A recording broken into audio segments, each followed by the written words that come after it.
what's going on, everybody? Hold on one second. Or non-recourse. I'm trying to find something else right here real quick about one of our big stories that we're going to cover today. Anyway, guys, welcome. If you're unfamiliar with who I am, my name is Steve, and we're going to be talking about something, we've been talking a lot about politics and we'll likely still talk about it, but there's a big story that's coming out that hasn't really, granted, one of the big news outlets wrote it and they did a really clickbait title, and I'm not quite sure if it's just because they didn't have time or they were rushing out to beat everybody else to write it. But there's a big story in the transportation and logistics industry that particularly impacts small carriers. We hear right now all this stuff about yellow freight or Yellow Corp and the Teamster crap with them. And I think there was another place, Amazon, that just voted. They voted to unionize. So the Amazon drivers, I believe it was, or Amazon workers in Miami. And then they just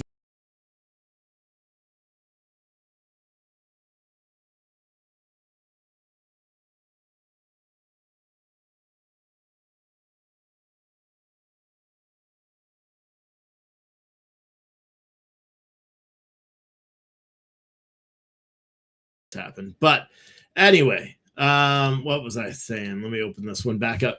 So yeah, the Teamsters, you guys know, I talked about it yesterday, and a lot of the freight industry, actually everybody is reporting on, and I said this was going to happen yesterday because it is a big story.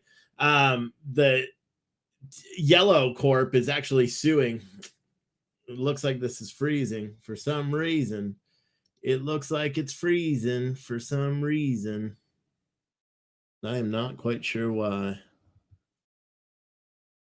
but I don't know. Hopefully it's this thing. The software is freezing, and I don't know why, because the wireless router is literally right there, and I'm hardwired today too. So I'm not quite sure why I'm having all the IT issues. I got a feeling it's because my kids are right next door playing PlayStation and playing computer as well. So they may have to stop doing that if I can't go. All right. So anyway, listen, this is what's transpiring right now, and it's a big deal for the freight industry. FO with a $20 super chat. Thank you, dude. Again, if you want to support the stream, what you can do is visit the link that's in the description. You can choose to do Cash App or Venmo. I get 100% of the profits, or you can subscribe on Kick, or go over to Capacity Today, which is our transportation news outlet that we are revamping. And that's up now. So that's capacitytoday.com. And if you go there, you'll see this big article. So for anyone that doesn't understand, because we have a lot of viewers that have no knowledge of the trucking industry, so I'll give my background for the people that don't know, in addition to just being incredibly awesome all the time. I've worked in transportation and logistics for the better part of 17 years now, in every position from truck driver to president and CEO of a big fleet. So I've done it all. And the logistic, I don't know why, but I personally find logistics interesting. For a long time, I've been talking primarily about, politics and stuff like that. But for the past couple of days, I've just been immersing myself back in the freight industry and doing schoolwork and all that. But spending a lot of time research to, I guess, kind of get caught up with what I've missed, right? Over the past 2 years of just covering politics and all that stuff. Now, what's interesting about it is the freight industry is like on a cyclical cycle, right? So things change with the freight industry, and then it comes back, and then it changes, and things get good, and then we have bad, where it's bad again. And some of the people in the freight industry, specifically the people over at FreightWaves, which is a high-level news organization covering the industry, they classify it as a bloodbath, right? Which is a super clickbaity title. And I know the guy that coined that, Craig Fuller, he's gotten a lot of flack for calling things, or anticipating a bloodbath of trucking. And what they're basically saying is what does happen. All these trucking companies, when the economy goes down, freight rates go down, everything goes down. Biden, which is really weird, right? Because Biden held a press briefing or a speech or whatever you want to call it, campaign event today in Chicago, where he talked about how the economy is booming, right? It's almost like there's such a disconnect between reality with a lot of politicians in DC. And he says that he's super pro union and all this stuff, but then you got 30,000 union workers that are, there's a good likelihood that they may all lose their jobs, the people that are working for Yellow. And again, I'm going to try to stay away from the politics for the beginning of this, because I think it's important to talk about this freight broker story before we get carried away with the politics. But I enjoy talking about it. I enjoy researching it. I enjoy doing things that have to, I don't want to broker freight ever again. I'll be completely honest with you. All my time as being a freight broker, I don't want to do it anymore because it sucks. And it's just such a bad thing. But we're in that bottom of that cyclical cycle where we either have two options as a freight industry. One, the option is, the industry doesn't recover and it continues to fold and companies go belly up, or the market, equilibrium, it'll, level itself out. Freight rates will start to come up and people will be able to pay their bills, which, ATRI, which is the American Trucking Research Institute, which is it's a research arm of the ATA. They put out a survey not a survey, they do it every year. But it's basically a report that talks about what the cost to operate a truck in the United States is, like per mile. So it gives you a breakdown of fuel costs, it gives you a breakdown of driver pay, maintenance fees, and all that. But they're not looking at small carriers typically. They're looking at fleets of 25 or more that are going into that calculation. Now, I remember the last time I was seriously covering freight, which was like 2 years ago, it was the national average was $1.82 per mile. And $1.82 per mile, and that was coming off of 2019, which was really bad in the freight industry. I believe how many companies shut down? 522 trucking companies shut down in 2019. Really, really bad year. I worked over at Freight Waves during that time. We covered a lot of those things. But one of the craziest things about this trucking bloodbath is there's so many people that don't believe that it's real, or they believe the economy is going to rebound, or they believe that the freight industry is going to go. But there's so much stacked ahead, or there's so many obstacles put in front of these truck drivers and these independent owner operators and the small companies. The big guys will weather through until they can't.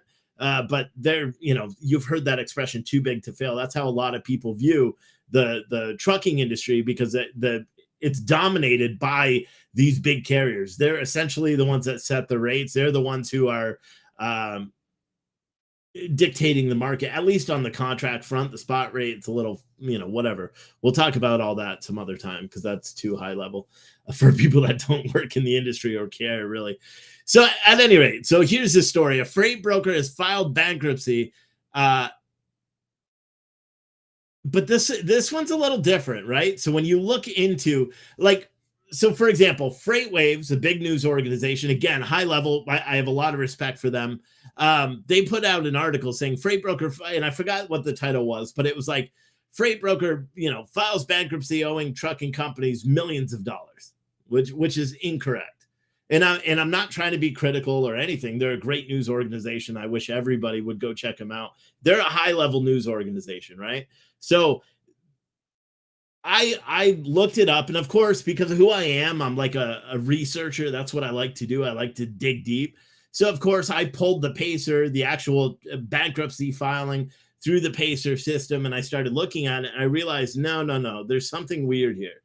And the more I started looking at the bankruptcy petition, who they owed money to, a lot of it didn't make any sense. And it's going to impact so many small carriers that can't take a $2,000 hit like they're likely going to, that this bankruptcy alone could cause these trucking companies, combined with what's going on in our economy, this bankruptcy alone could affect and could essentially shut down numerous trucking companies, which is crazy. So DFM Data Corp said, what qualifies as a news organization in trucking? I don't know. I don't know. I don't know. We should talk, man, because it was really DFM Data Corp. I had a phone call or a text message back and forth with him the other day, dude. And ever since then, I've just been going back. That's why Capacity Today is revamped, all that stuff, because when I asked him a specific question about one of his products, he's in the transportation industry. It started to make me think about the software offerings that are out there for trucking companies and different things, and how there's even the news. That's why I did Freight Broker Live when I started out, is because there's such a gap in information that's catered towards the people that are actually doing the business, the people that are actually doing the heavy lifting. We're not talking about CEOs and executives and high-level managers. No, we're talking about the people, the backbones of the supply chain. And so when I was talking to him about what he was doing, it started this like wheel going in my head. And then I started thinking about it more. And then I was like, holy shit, I came up with an idea like I normally do. But unlike what I normally do, I'm not even saying shit on this platform at all about it. But so I'm working on something which is going to be pretty interesting. Anyway, so this company out of Mississippi, Transplus Freight Systems, filed its voluntary petition for Chapter 7 bankruptcy on June 14th. Now, what's interesting is, according to their filing, Transplus owes over $114,000 to transportation providers, to trucking companies.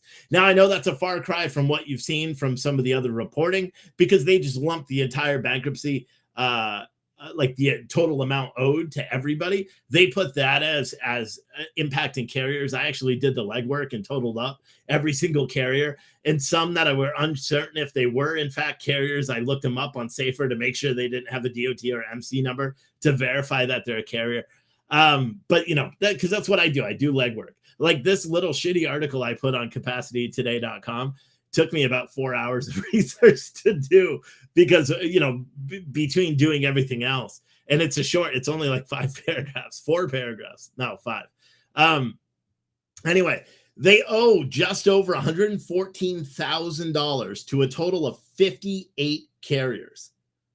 Now, think about that, especially if you've worked in the trucking industry, or you've or anything, like you've done any commercial billing whatsoever. To owe 58 carriers an average of $2,000 each, and you're claiming all of that as bankruptcy, that's alarming in itself, because it means that you are spreading out your loads to multiple carriers, trying to find carriers that you knew you likely weren't going to pay, right? And I'm speaking out my ass here, but basically what I'm doing is I'm imagining if I was that broker, that's what I would do. If I knew I was losing the company and I didn't want to be indebted to all these small brokers, and I wanted to make sure they're not going to be able to collect their money, then that's what they do. So they split up between 58 carriers, approximately $114,000 worth of freight bills.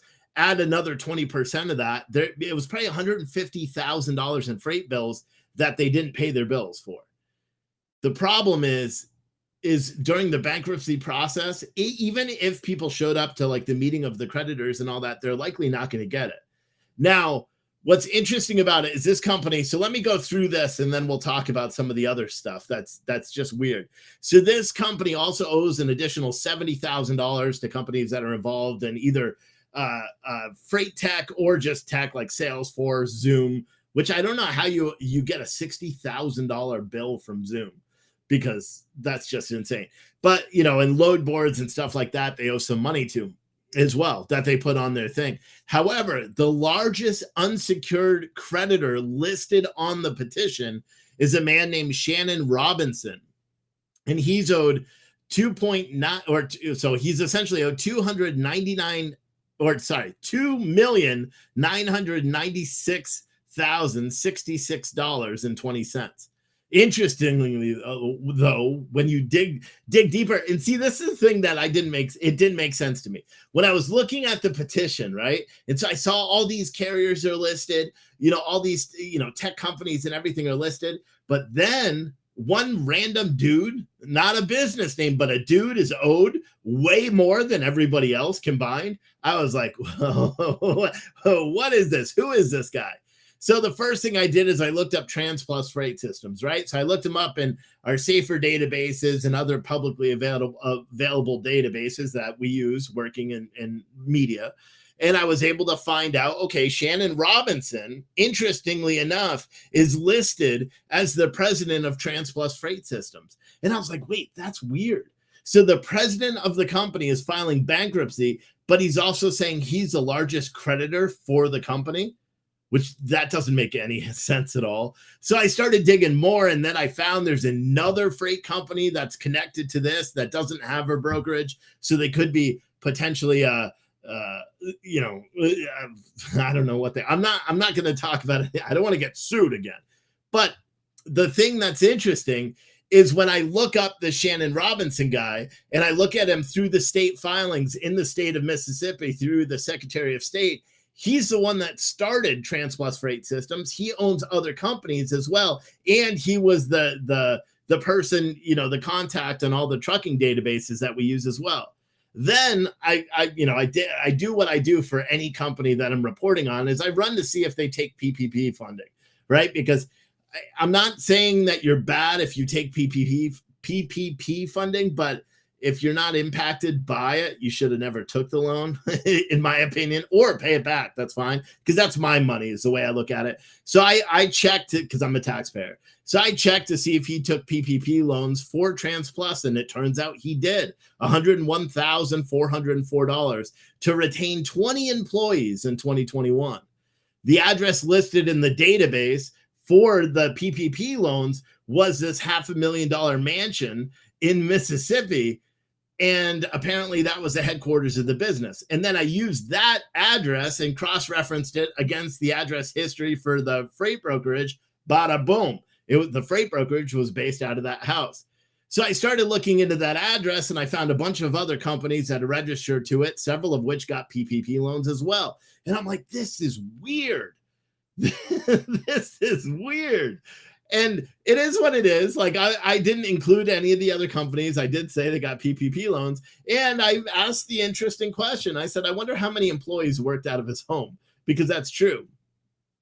But what ultimately is startling about this bankruptcy petition is just how many small carriers are impacted by the bankruptcy itself and the balance that's due to these carriers.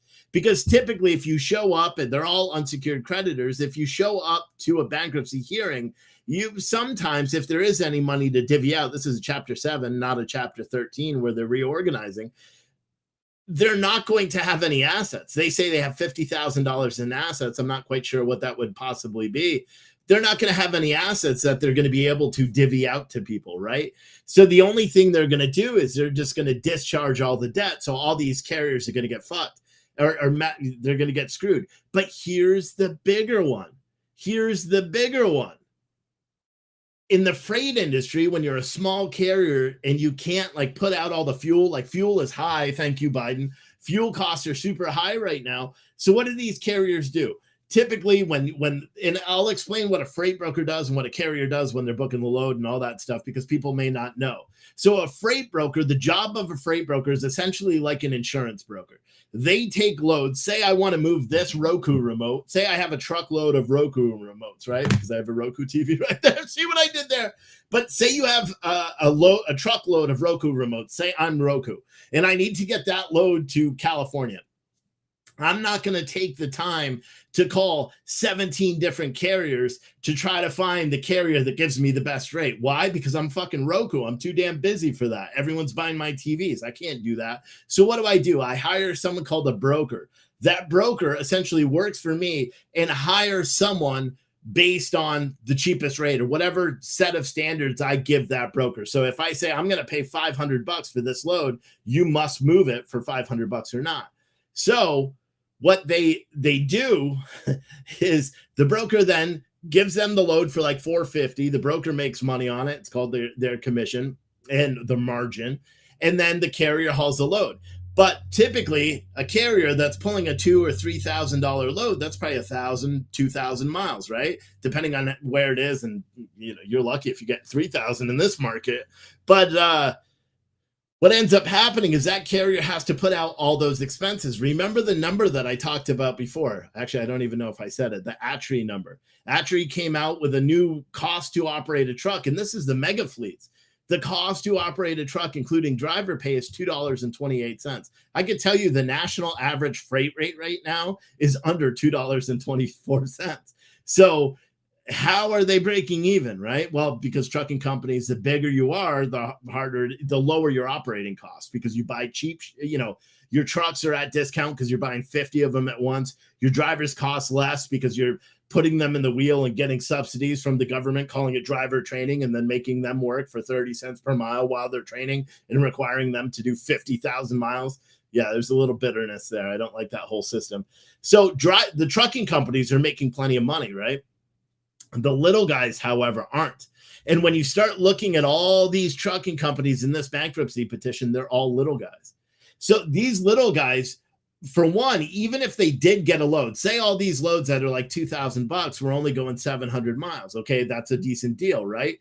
So they can keep at that operating cost. But for the ones that are running lean, the ones or that aren't running lean, the ones that are, their operating costs when they calculate driver pay and maintenance and the maintenance everything, their operating costs are sitting at like $250 a mile, which you shouldn't be driving a truck if your operating costs are that high, but that's a conversation for another day.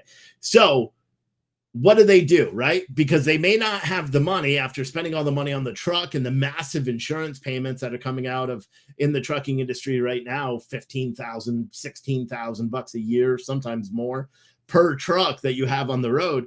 They don't have unless you're independent wealthy, you don't have a surplus of cash to pay for fuel, to pay for incidental breakdowns, food on the road, any of that stuff. So what they do after they pick up the load, they get the bill of lading, which is like a piece of paper that tells, everything about the load.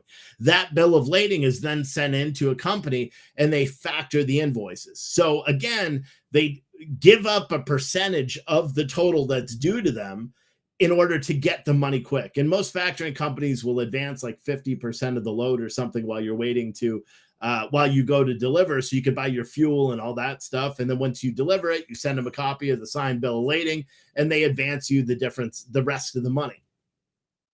And then the factoring company is the one that then invoices, Transplus freight systems, and then Plus Freight Systems pays them what they owed you. They pay it directly to the freight broker or the freight carrier. And the way you can see that is occurring is because as soon as a carrier signs a contract with a freight factoring company, the payments are sent to a different address. So it'll say like an invoice from Joe Blow's Trucking, care of one of the big, factoring companies out there. And it shows it right on their payables address. So this company, Transplus, apparently just used their accounting software and listed all the payables. So you could see all the different companies and all of the factoring companies that they use. So the majority of the trucking companies that are owed money by this company are all factoring their invoices.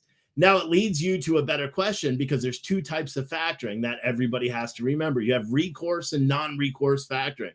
And I know you're probably like, what the fuck is Steve talking about? But trust me, it makes sense, because if you want to know why trucking companies are going to fail, I'm explaining it to you. Right now, my dog is probably throwing up in the hallway, but whatever, deal with it. So recourse factoring means if the broker files bankruptcy or doesn't pay the invoice, or there's a discrepancy, the freight factoring company will essentially, it's recourse. So you're responsible for it. So if they don't pay it, you usually have an escrow account that's going, or they just will take it from your future payments. So although these loads that they hauled for Transplus, these carriers that are getting burned, may have been transported a month ago and the carrier's now not even thinking about it anymore, they're all going to get a rude awakening if they're not already getting it now. Because what's going to end up happening is the majority of the freight factoring companies are all going to charge back those, the average of $2,000 per carrier to those carriers right now. They're going to essentially say, hey, we already paid you this money. Now we know we're not getting paid because they just filed bankruptcy. Give us our money back. And all companies do it. And there's this thing called non-recourse factoring, right? So typically it's got a little bit of a higher interest rate. And basically that means that if there's a discrepancy with the bill, this is what they say it means versus what it actually does. They say that if a carrier or a broker stiffs a carrier on a bill and you factor that invoice, don't worry, it's not going to come out of you. That loss the freight factoring will carry, it's on them, right? So the factor rate's usually a bit higher. Their escrow amounts are usually a bit higher to keep their the losses for the freight factoring companies at a minimum. However, if you look at your contracts, most freight factoring guys, like I know we have truckers watching this right now, look at your contracts, because a lot of the freight factoring companies say if the company files bankruptcy, they're allowed to take the money back. And I just had that confirmed on LinkedIn by one of my contacts that's a freight forwarder. Her exact statement said, yeah, for sure. And I hope they leave reviews about these chargebacks, because a lot of factors aren't so clear about the non-recourse and how it doesn't cover them in these cases. That's coming straight from a freight factoring salesperson, someone that knows all about it. And for them to say that, I was like, wait a second, you mean they're not even covered? So now what's going to end up happening is these carriers are all going to get charged back from the freight factoring company. And then if somehow it's discharged in bankruptcy or something like that, or they get a settlement for pennies on the dollar, they'll go. The one thing I don't know what works is all freight brokers are required to carry $100,000 surety bond, or 75. I don't remember what it is, but it's a surety bond that essentially guarantees payment if the freight broker defaults or closes or goes belly up or something. But they don't actually pay the whole thing anyway. Typically they'll settle, and they'll only settle up to the amount of the bond. So, for example, say this company goes out and it owes $114,000 to 58 carriers. It's basically a rat race for the first, 40 or 50 carriers to go and file against their bond, have their claims answered, and then maybe the bonding company will actually pay them out pennies on the dollar, depending on what it is. They'll typically settle. However, I don't know if that whole thing is paused while you're in a bankruptcy. I've never even thought about it until today, until I started thinking about it. And then I'm like, wow, that's really interesting. So the moral of this story is these 58 carriers are now going to suffer, be it with freight rates being as high as they are, the freight market sucking as much as it is. A lot of these carriers, this could potentially put them out of business. Imagine just having thousands of dollars pulled out of your checking account and there's nothing you can do about it. Or what's worse, because I think this is worse than that. Imagine you did that. You paid all your bills. You've been staying afloat. You factored your invoices. They paid you. Everything's good. Now you have several invoices. At that point, you didn't need the factoring that much, but you factored the invoice just for the peace of mind. Now the market has changed worse. The rates are further down. There's not a lot of volume out there. Now you're really struggling. And then you do this load, you barely break even on the load, you send that into your factoring company. They got notice that Transplus filed for bankruptcy, and they take your money and say, based on our contract, we have the right to recoup the money from this bankruptcy, and there's nothing you can do because you signed the contract. It is really, really bad. And see, that's the thing about, and not to shit on any of the other news outlets that have reported this. That's the thing that people don't realize. And if you haven't worked in the industry and have a firm understanding of how it works, you don't know how big of a deal this is for the small carriers. You hear about it and it's clickbaity. Oh, they owe millions of dollars, or, they're going out of business, blah, blah, blah. Another company bites the dust, whatever the expression is that people are using all the time. But this drastically impacts these small carriers. I can guarantee you, if I called every single one of these carriers, there would be probably one out of the 58 that already closed that has no knowledge of the bankruptcy, even though they're still going to be responsible for it. The only way that company is able to get out of paying back their factor is if they file bankruptcy themselves. That's the only way. Otherwise, they're going to have to pay back that factor, because the factors place a UCC lien on you, which means you can never go and get factored anymore. You can never have any equipment loans, anything like that for your company, because the freight factors are buying your invoices. So it's really, really crazy. This isn't even a case. Well, we don't know specifics on it. We don't know if this is double brokering, which is where one broker books it as a carrier and dupes you to think that they're actually a carrier. And then they book it from you for $2,000. They sell it to another carrier for $1,500, and then they stiff that carrier and they stiff you. That's a big thing in the industry. Although I don't think it's as big as what LinkedIn and all these executives are saying on social media, because again, that scheme has been going on since I've been in transportation, and it's always been out there.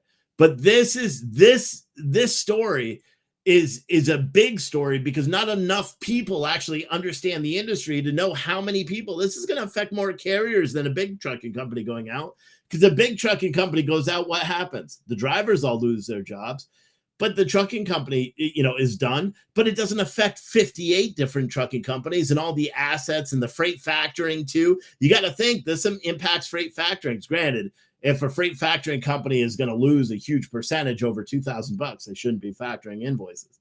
But most of them not. They have a monthly, allocation of $200 million to fund or whatever it is. But this is really crazy that this whole thing is happening, and that. And this is where I notice there's a deficiency in the reporting, right? And it's not to fault anybody else. The whole reason I did Freight Broker Live way back when is because in all reality, the market was going shitty. It was in 2019. The market was bad. There was all this animosity, which is the same animosity that you see now if you're on social media and in trucking groups. All this animosity towards freight brokers because carriers don't understand the freight broker side of the business, nor do carriers understand nor do freight brokers understand the carrier side of the business, because they haven't worked in each other's shoes. So they don't understand what it's like to drive a truck, nor do they understand what it's like to sell a load. So I started Freight Broker Live, 5 years ago? What is it? 2018, I think, is when I started it. I started that in an effort to bridge that gap, right? So all these companies are going belly up. There's a lot of opportunity for people that wanted to get into the industry and learn the broker side of things. So I was training people, and I was running a news organization that was geared just to provide content and provide news directly for the people that actually work in the industry every single day. You know what I mean? The people that the low level, even though to me they're the high level and the executives are low level, in terms of functionality and what they actually do every day. But that's what I wanted to do. And then the more after I had the conversation with this fucking inventor the other day, DFM, after I had a conversation with him, I started looking at it, right? So I started looking up, tech companies that do what I suggested on the phone, like a load board or not a load board, like a load software. And then I was like, fuck that. Because there's already those are a dime a dozen. What would set it apart? And I came up with something that is geared more towards the people that actually work in the industry, combined with news and combined with information that's there that is tangible and that you can get. So it's interesting, but it sparked that fire in me, and it made my day enjoyable to go and research about freight things, to talk about this, to look into the whole Teamster shit and realize that unions are really going to be the downfall of trucking, things like that. And so I started looking into it more. And then when I saw this story, that's the thing. When you work in the industry, in those positions as a driver, as a dispatcher, as a freight broker, as low level executive to high level, you have a different understanding. So when I read the complaint, well, actually, I didn't even have to read the complaint. I read the news article about this bankruptcy, and I said, something's weird. And I looked into it, and then holy shit, something was weird. You know what I mean? And so that's where I'm at right now. Is I really I'll be honest, when I published this article and I started having the conversations on LinkedIn, the very few, I was like, you know what? I enjoy this shit so much better. I'm like, maybe instead of doing a Capacity Today podcast once a week, I should do it daily and only do a Rational American podcast once a week, right? Where I just talk about trucking, interview truckers, that kind of stuff, because in all reality, it would help. It would help get the knowledge out about what these dudes face every single day on the road. We talked about, Yesterday, the news story I wrote on Capacity today about the truck driver that's just asleep in his truck when a knife-wielding maniac comes in to do what, God knows what. Luckily, that trucker fought back. And then there was another story I wrote this morning, I think. No. Oh, yeah. This one. I just started cracking up. So Louisiana Representative Graves introduces legislation to make staged collisions a federal crime. And then I added finally, and a lot of this is a press release that I just, added shit into. But I couldn't believe that this just happened. Granted, I've been away from freight for essentially 2 years without, getting into it every single day. So when I read this article, I'm like, holy shit, it's still not, it already is a federal crime. That's the thing nobody understands. They're trying to make staging an accident a federal crime. It already is. It's already a violation of the Hobbs Act because they're interfering with interstate commerce in efforts to do what they're doing. It's the same thing when you block a road protesting and you block a semi truck. You are violating federal law. They just don't enforce it enough. They did charge several rioters under the Hobbs Act, not for blocking roadways, for destroying police vehicles in New York City. There were a couple of people that were charged federally for violations of the Hobbs Act, which you're interfering in interstate commerce because the vehicle, which is bought, a New York City police van is bought with federal funds. So you're interfering by burning that van. You're interfering with interstate commerce. So that's how they were able to get him and successfully convict people. But this was, according to the press release, I saw investigations into over 150 accidents in New Orleans area alone have resulted in the conviction of individuals who staged elaborate accidents and filed fraudulent lawsuits against the truckers involved. One such staged accident occurred back in 2015 and netted the scammers $4.7 million in insurance payments. After an investigation found that the whole accident was staged. Several people, like what they would do is they would literally find a truck. They would have a guy driving in a car next to the truck, tell a car in the front or tell a car 2 cars ahead to slam on their brakes. Car behind would slam on his brakes. They'd get rear-ended by the truck. All of those cars are in it. They're in on the scam. The guy is telling the first car when to brake to cause the chain reaction. And then this is the craziest part. Then the person gets injured. Then they go to an attorney that they already have. The attorney's the ringleader of this whole fucking thing. They then refer the person over to a chiropractor who's in their pocket. Like, this was a huge scam in New Orleans. Massive, massive scam. And it's a lot of people have been arrested and charged with it. And some of the bigger, transportation outlets have reported on this in length. Louisiana's drivers pay some of the highest insurance rates in America. This is unacceptable, and the solutions don't require rocket science. Our bill will help prevent criminal rings that are intentionally causing accidents from driving up costs for the rest of us by cracking down on fraudulent claims, increasing safety on the roads, and lowering insurance rates for everyone. Chris Spear, the president of the American Trucking Association, thanked politicians for, doing their job, saying stage accidents, third-party litigation funding, and disproportionate nuclear verdicts are perverting civil litigation into a game of jackpot justice, jeopardizing highway safety and adding more costs to strain our nation's supply chain.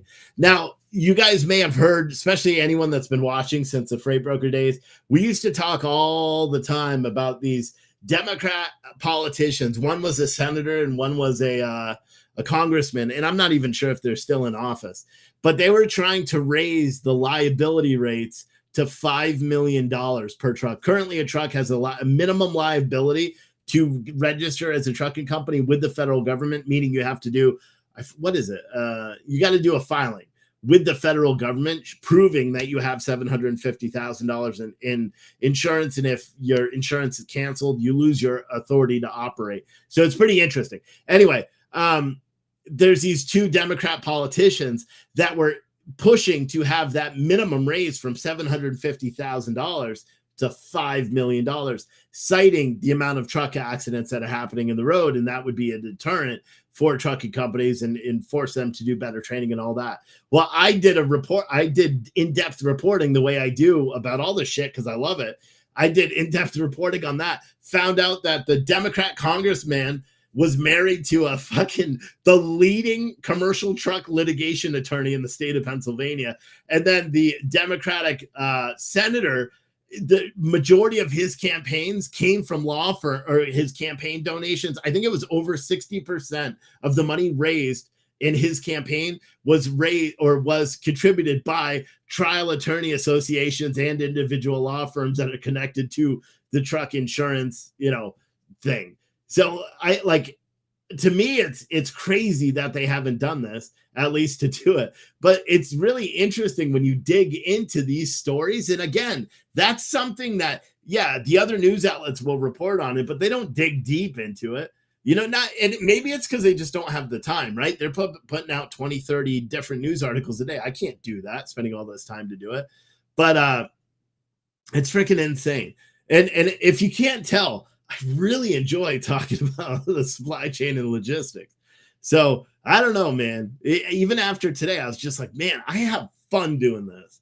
Maybe, with the Citizen Stringer, we'll have that up. April can write all the news stories with the new tenacity that I've been writing, which is, I don't effing care if I offend you.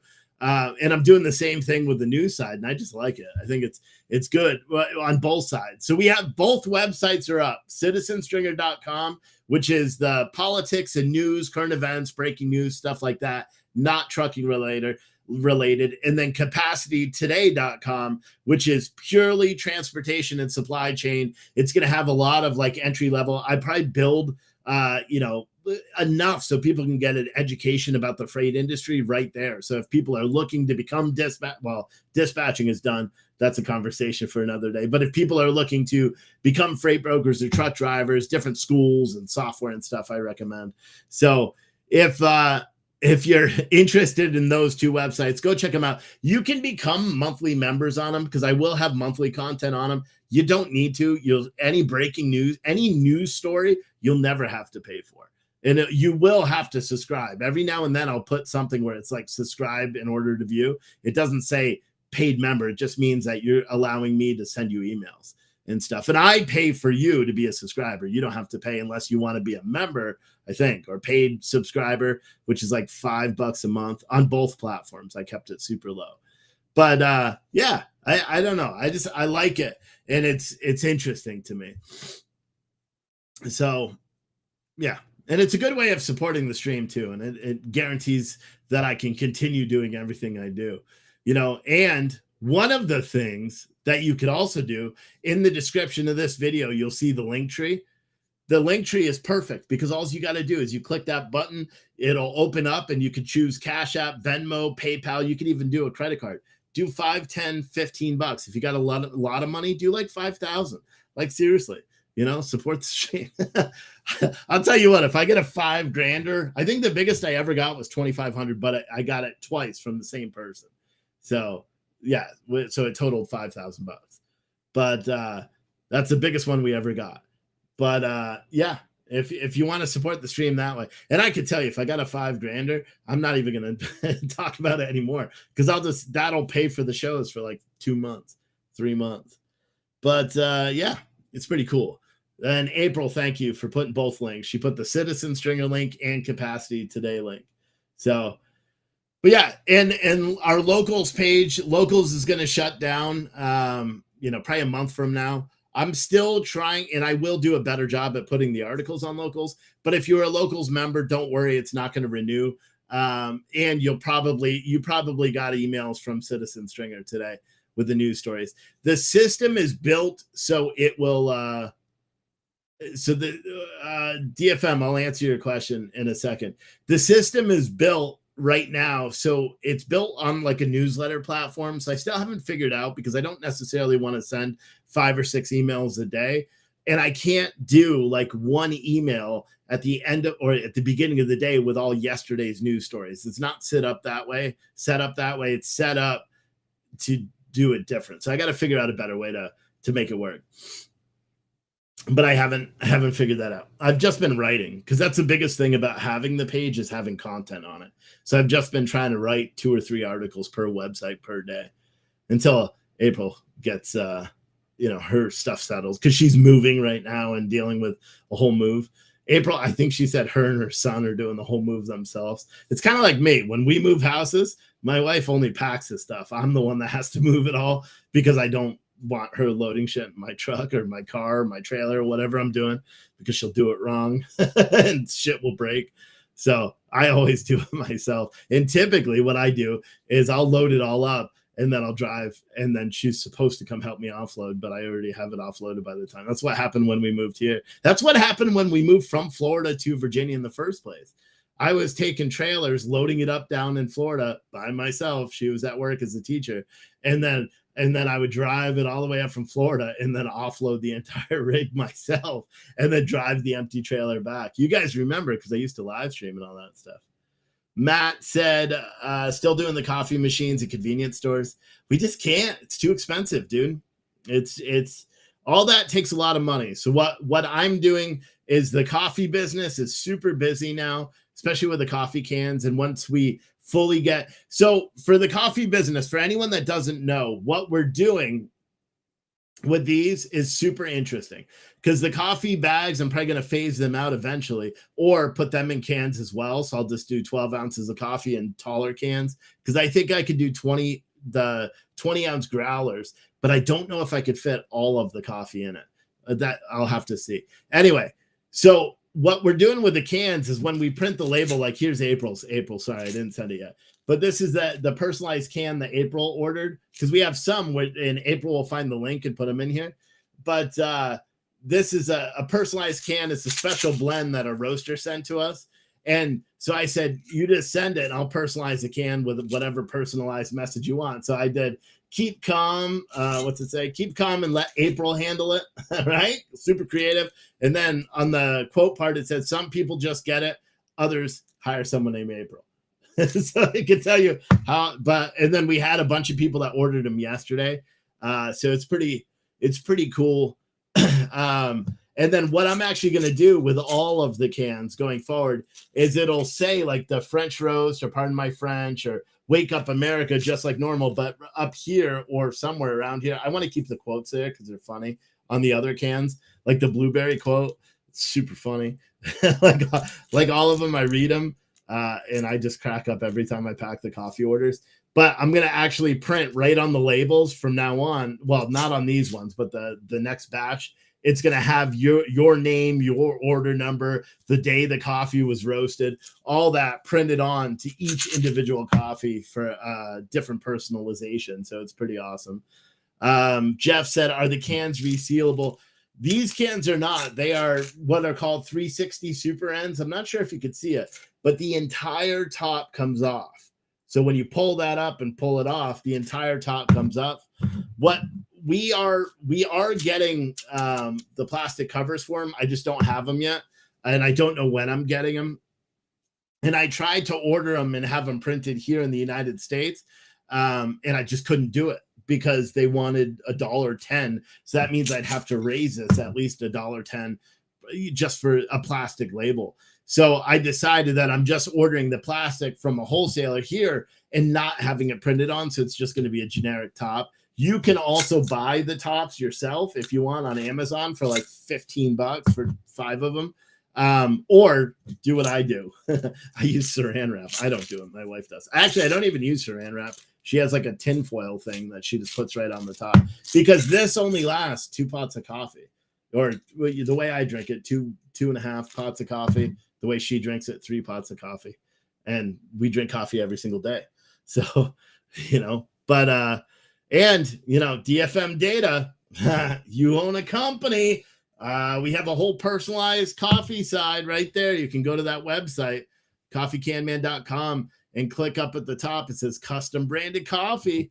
We got a huge discount. You can get them for like $4 each if you order, I think, 150 of them. Completely white label the whole thing. It's pretty amazing. All right. Anyway, so DFM Data asked about the freight dispatching thing. that may be another conversation that's a bit much for everybody, but I'll do my best to try to explain how it works. So we already talked earlier in the show about a freight dispatcher and what a freight dispatcher does, right? Now, or a freight broker does. Now, a freight dispatcher is someone that also works for, well, they're supposed to work for the benefit of the carrier, right? So they do a lot of the remedial stuff. Like, so they'll do accounting, they'll do billing, they do the load searching. The easiest way to describe well, see, there's no real easy way to describe what a load board is. Essentially, it looks like an Excel spreadsheet that's live and interactive. And it's got loads that are being posted in real time all over the country, tens of thousands of loads all at once. And what you do when you find a load that works, like say you're trying to go from Florida to Jersey, when you find a load from Florida to Jersey, you then have to beep, beep, beep, beep, beep, dial a number, call them, talk to the broker, find out the specifics about the load, how much it's paying, then you accept the load. When you accept the load, they send you a shit ton of paperwork, or now most of the time it's online. You got to fill all that paperwork out, and then bada boom. And then the load is yours, you deliver it, and everything else is the same.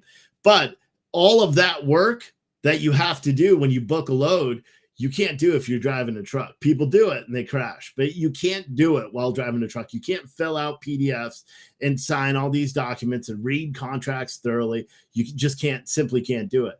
So what do? You hire someone. But what if you don't have enough, resources to hire someone full time? You hire a freight dispatcher. So a freight dispatcher is someone that has kind of skirted under the guidelines until recently, where the guidelines say that if a dispatcher works if they act as a bona fide agent, right? So they're working for the best interest for the carrier they're booking for, then they're not required to have any special licensing or anything like that. You can have errors and omissions insurance. You could get a broker's license. Then you're not going to get any work from the freight brokers because they'd be worried you're double brokering, which you probably are at that point if you went and got it.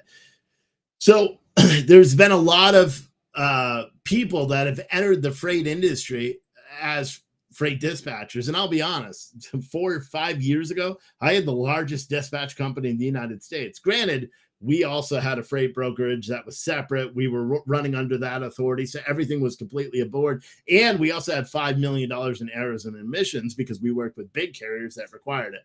We had some dispatchers that only worked with, but I had 6 dispatchers that worked with one carrier, dispatching out about 180 trucks a day. Between those 6 dispatchers, that's all they did.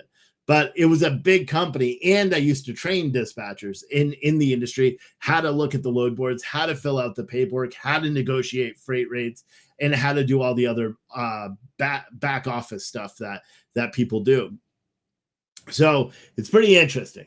And but a lot of people complained about dispatchers because a lot of people feel, especially brokers, feel that dispatchers are doing the job of a broker. And technically, based on the definition of a broker, they're doing everything a broker is doing except handling the money. They're getting paid, but they get paid from the carrier, not the shipper. And traditionally, dispatchers aren't supposed to have any contact with shippers. They're only supposed to be working for the carrier, finding them freight. So enough people complained. So the FMCSA, which is the Federal Motor Carrier Safety Administration, finally just issued. They did a bunch of stuff and a bunch of the open, whatever you call it, open responses and all that through their rulemaking, and they just issued new guidance, essentially clarifying that dispatch services that dispatch more than one particular type of carrier. So you got flatbeds, dry vans, step decks, reefer units. If you're dispatching 2 dry vans that are both located and service the same area, you cannot be a dispatcher for them because you are not working in the best interest of a particular carrier. You're working in the best interest of whoever is going to pay you the most money or where you can make the most money. So the FMCSA basically said, if you are dispatching trucks, you could dispatch up to 5 trucks. You could dispatch, or you would have to break it down by region and not intermingle. And if a carrier from New Jersey is in Georgia, I don't know what, you can't dispatch them. I don't know how it works, right? So they issued new guidance essentially stating that you can only dispatch a truck as long as you don't have any other competing trucks. As long as you dispatching them is going to be a disservice to anybody else, which it is. Freight dispatchers will tell you they don't do that. They care for everybody the same. But I could tell you as a dispatcher, if I had two trucks that were in the same location and I had a load that was paying a good amount and I knew that one carrier was going to do a better job, I would give that load to that carrier, and ask them if they wanted it versus giving that load to somebody else.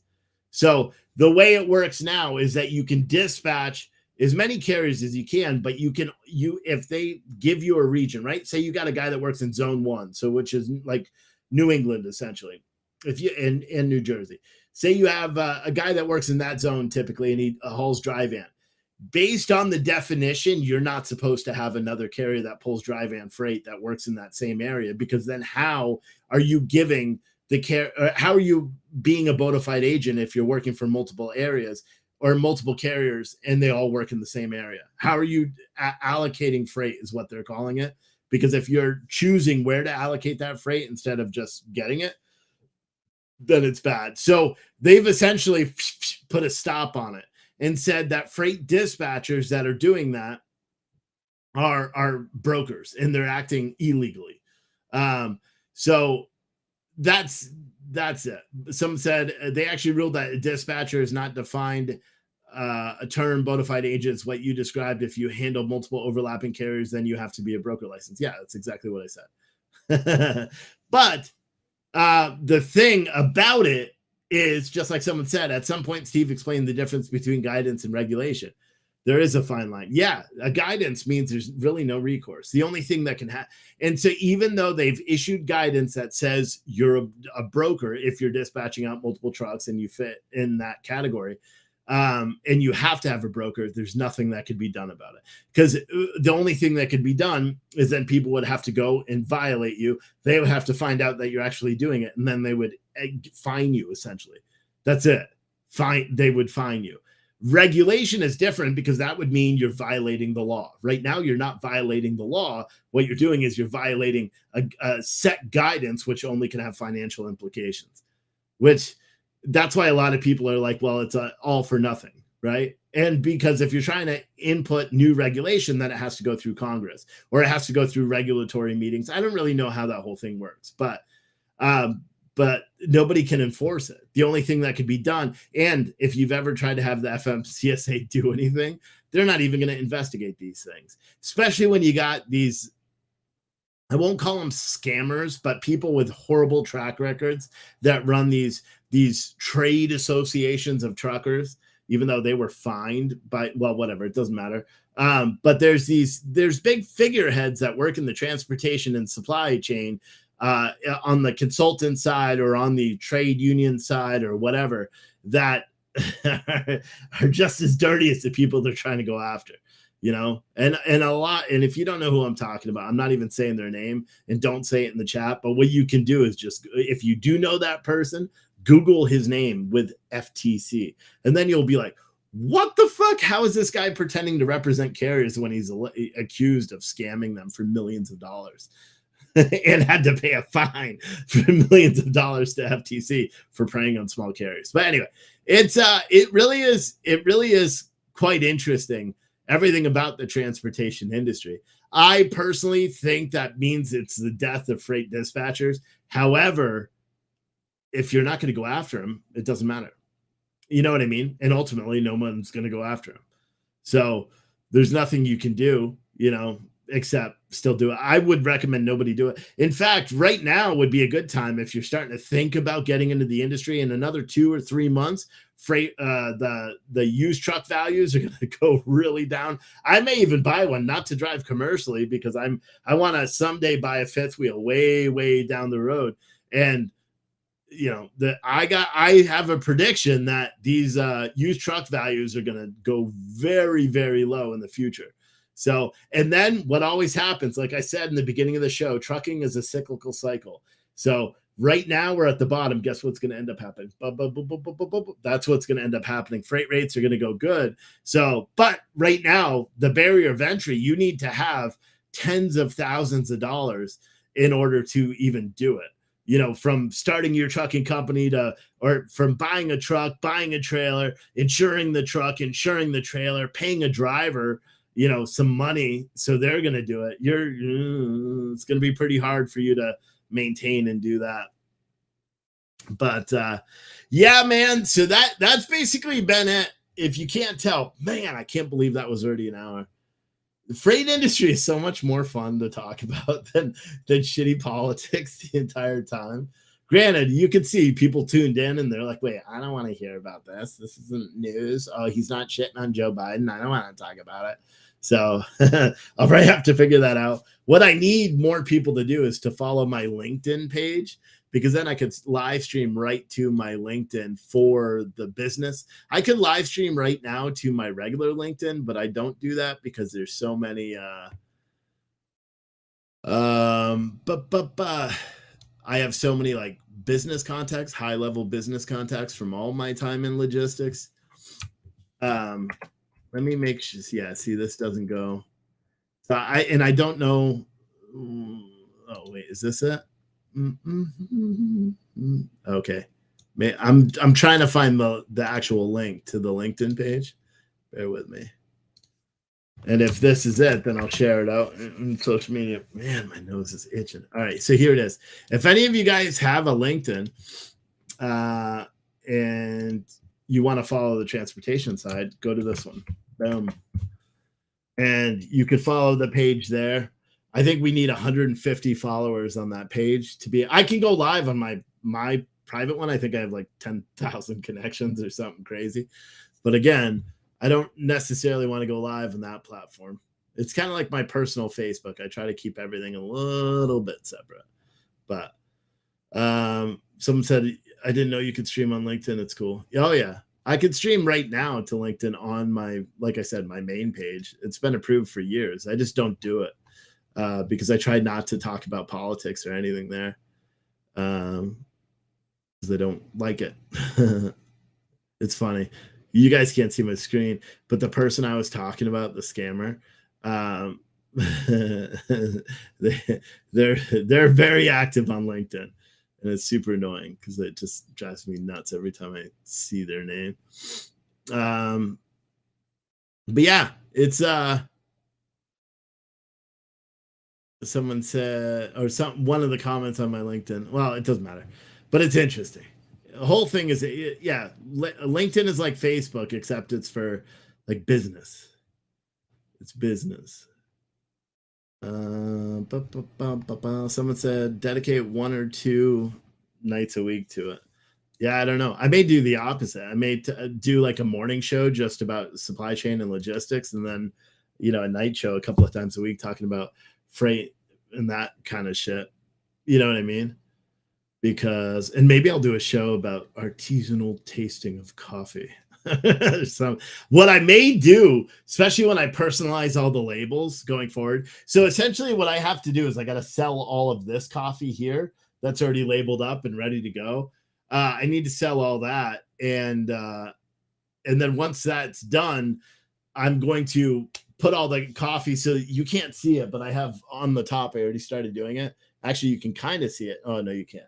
But up at the top, I have just coffee that's already packaged, but I can tell what, it's marked, but the cans are unlabeled. So when people order the personalized cans, or soon when you order a regular can, like I said, the labels, because I print them here, the labels will be customized. Like this one's crooked too, so don't mind that. But the labels will be customized based on your name. And that's whether you order a personalized one or not. Because like if you order a regular one, it's going to be like this one where it says the blend and all that stuff. And then I'll probably shrink this down a little, move it down. And then up at the top, it'll say like prepared for, born on date when the coffee was done. So it's pretty cool. It's interesting. And I hope that people will like it. And with the personalized ones, you can do anything. If with that link April was putting in the chat, you can what can you say? Oh, you could be like, Steve, you on the personalized option, do the Scooter Steve logo on it. Granted, it's in black and white, and I'll do that. Or you could say, Steve, put your face on it, or Steve, do whatever. But and it's just, but we only have a couple of those cans left. So if you want to do that, do that. DFM Data Corp said there are a few guys who tried to fill the void when you stopped talking trucking in the podcast.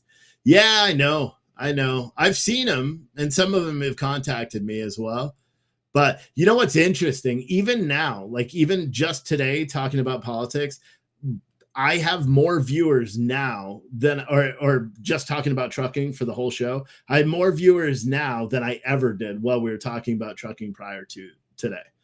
You know what I mean? So, which is a whole reason why I'm like, well, I could do it and teach people about what the industry. Someone said, you really know the industry. They know their experience. It's not the same. Appreciate your experience. Reach out to connect more directly. Yeah, buddy. I'm going to later, sooner than later. My tech idea maybe it's probably a little too much for me to do right now, but it's I have a vision. Imagine like a FreightWaves, but affordable or as a sonar product and geared more towards the people that are doing the work. So it's going to be pretty interesting, and I'm kind of excited about it. At any rate, that'll do it for today. So tomorrow, if you see a show called Capacity today, and I'll put it out on all the platforms, if you see that, that means I am going to be doing Freight Show, but tomorrow's Thursday. So and I'll still do politics. I just may add another thing to my fucking busy ass schedule already because I like it. Dude, it makes me happy talking about it. Someone said I enjoy the talk on trucking as I use the info in your own trucking biz. Oh yeah. Nice. Have a good night, everybody. We will see you tomorrow.